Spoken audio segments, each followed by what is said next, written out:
Hello again, Thai class. Hope you're doing well. This is chapter 2 of The Nowhere Emporium by Ross Mackenzie. And chapter 2 is called The Return Customer. Daniel returned to the shop the very next day.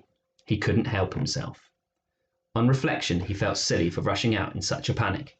Now he'd had time to think, he supposed what he'd seen must have been a clever trick, an illusion, and nothing more.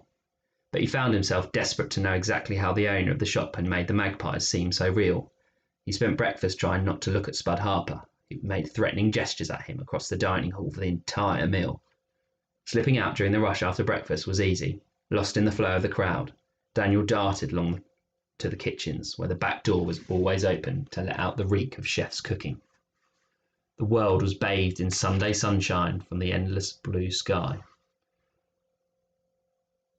Daniel retraced his steps from the previous trip, passing the butcher shop, breathing the smell of sawdust and raw flesh, and found himself back in the gargoyle-lined street. For a moment he was worried that he'd dreamt the whole thing, but then he saw black bricks glistening in the light of the sun, and a grand arched doorway, and the golden sign, The Nowhere Emporium. The closed sign was still displayed in the door. Daniel stared at it, arguing with himself, knowing that he shouldn't try to enter, but something about the shop was pulling him in. His hands trembled as he reached for the handle. The door was not locked. He pulled it open and felt warmth spilling from the shop. Inside, it was exactly as he'd left it. There was no sign of the owner, no hint of silver birds. Daniel examined the column of books where the magpies had landed. Then, treading softly, he made his way towards the red velvet curtain to the spot on the floor where the birds had fallen and smashed into rubies. The light in the place was dim. He had to drop to his knees to inspect the floor. Not a single ruby. Anywhere. The velvet curtains flapped and Daniel found himself staring at a pair of grey leather shoes. He looked up into the eyes, the colour of angry thunderclouds. Eyes that did not leave him, not even for the briefest moment. Silence. The shop owner's brow furrowed. He rubbed at his temples. He opened and closed his mouth several times, but no words escaped. He blinked, turned around, and retreated through the curtain. Then he poked his head back into the shop as if checking to see if Daniel was really there.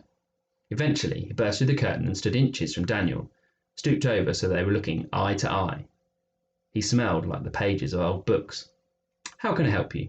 he said. His voice was calm, but the look in his eyes suggested that a storm was erupting somewhere in his brain. Daniel said, "I just wanted another look around. Is that okay?" The man craned his neck so that his face was even closer to Daniel's. He narrowed his eyes and whispered, "You remember this place?" "Yeah, I was only in here yesterday." The man grabbed him by the wrist and rushed him over to his desk. "Have a seat," he said, pushing Daniel into a wooden chair, sitting himself on his desk. He pressed the palms of his hands together. "What do you remember?" he said. "Tell me exactly." I remember everything. The books and the mirrors and the clocks, meeting you, the silver magpies." The man held up a finger to quiet Daniel. His eyes were darting about the place. "How is this possible?" he said. "I'm sorry," said Daniel in confusion. "Have I missed something? How is what possible?" The man leapt to his feet. "Which children's home are you from?" he asked. "St. Catherine's," said Daniel. "It's only a few streets away." The man nodded. "Have you ever noticed strange things happening around you? Lights flickering, mirrors smashing, that sort of thing?" "No." "Why?" "No reason," said the man with a casual wave of his hand. Then he grabbed Daniel and pulled him from the chair, ushering him towards the door.